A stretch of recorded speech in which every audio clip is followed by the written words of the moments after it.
존경하는 국민 여러분, 박병석 국회의장님과 선배 동료 의원 여러분, 더불어민주당 평택시갑 홍기원 의원입니다. 박준영 해양수산부 장관 후보자가 자진 사퇴했습니다. 박 후보자는 인사청문회를 거치면서 외교행랑을 통해 고급 도자기를 밀수한 사람으로 인식되어 자진 사퇴까지 이르렀습니다. 진실은 무엇입니까? 벼룩시장에서 구입한 중고 도자기 제품을 정상적인 통관 절차를 거쳐 이사화물로 들여왔다는 것입니다. 해양수산부 노조에서는 후보자의 능력과 자질을 높이 평가하여 장관 임명을 지지하는 성명서를 발표했습니다. 한국해운조합, 해운협회, 항만노조, 수산단체 등 다수의 해양수산 관련 기관과 단체도 원전 오염수 방류 문제 등 시급한 현안을 해결을 위해 후보자의 장관 임명이 절실하다고 발표했습니다. 그럼에도 인사청문회에서는 후보자의 능력과 자질 검증보다는 도자기 문제 지적이 주가 되었습니다. 30년 공직생활 동안 모은 재산이 2억 원에 불과할 정도로 청렴하게 살아온 박 후보자는 국회 속기록에도 외교행랑을 통해 밀수한 범법자로 기록되어 있습니다. 해양수산부에서 후보자가 외교행랑을 이용한 사실이 없다는 해명자료를 냈음에도 자진 사퇴한 후보자를 범법자로 만드는 명예훼손은 물론이고 인격권을 침해하는 발언이 온 국민에게 생중계되는 이 자리에서 나온 것입니다. 제가 속한 국토교통위에서는 노영욱 국토교통부 장관 후보자에 대한 인사청문회가 있었습니다. 여당은 물론이고 야당도 의원 다수가 지역 현안을 질의한 점에 비추어 후보자를 부적격자로 보지 않았다고 생각합니다. 그렇지만 국민의힘 의원들은 당의 방침이다, 어쩔 수 없다면서 인사청문 보고서 채택을 거부하였습니다. 저는 이런 모습을 보인 국민의힘 동료 의원들을 비난할 수 없습니다. 지금의 인사청문회 제도가 개선되지 않는 한 언젠가 저도 그렇게 행동하지 않을 것이라고 자신할 수 없기 때문입니다.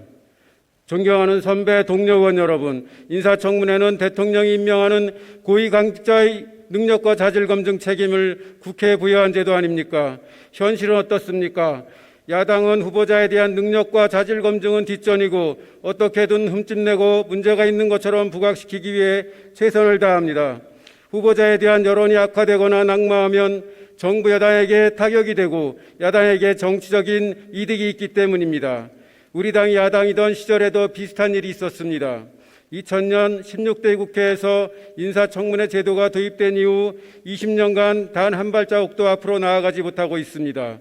오히려 현행 인사청문회 방식은 능력과 자질을 갖춘 분들이 고위공직에 나서는 것을 꺼리게 만들고 후보자로 나선 분들에게는 최대한의 상처를 줌으로써 정부에 대한 국민의 신뢰를 저하시키는 데 혁혁한 역할을 하고 있는 게 엄연한 현실입니다. 검증이라는 명목하에 후보자는 물론 후보자 가족의 내밀한 사생활까지 만천하에 공개되고 있습니다. 심지어 어린 자녀의 SNS 포스팅까지 검증 대상으로 삼고 있습니다. 이로 인한 피해는 고스란히 국민이 감당해야 합니다. 존경하는 선배 동료 의원 여러분, 우리 모두 이러한 사실을 잘 알고 있지 않습니까? 지금의 인사청문회 제도를 바꾸지 않으면 앞으로도 이러한 일은 계속될 수밖에 없다는 사실을 이제는 바꾸어야 합니다. 이미 인사청문회의 고질적 병폐를 개선하기 위한 법안이 여러 건 발의되어 있습니다.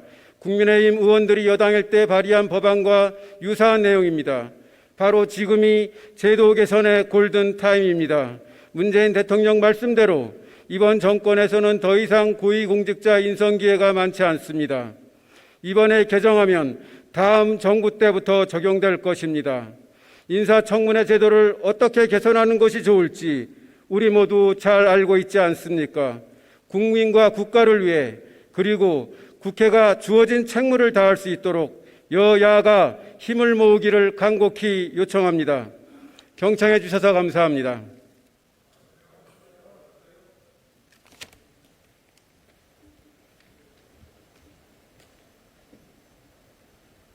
예, 홍기원 의원 수고하셨습니다. 다음은 국민의힘 비례대표 윤창현 의원 나오셔서 발언해 주시기 바랍니다.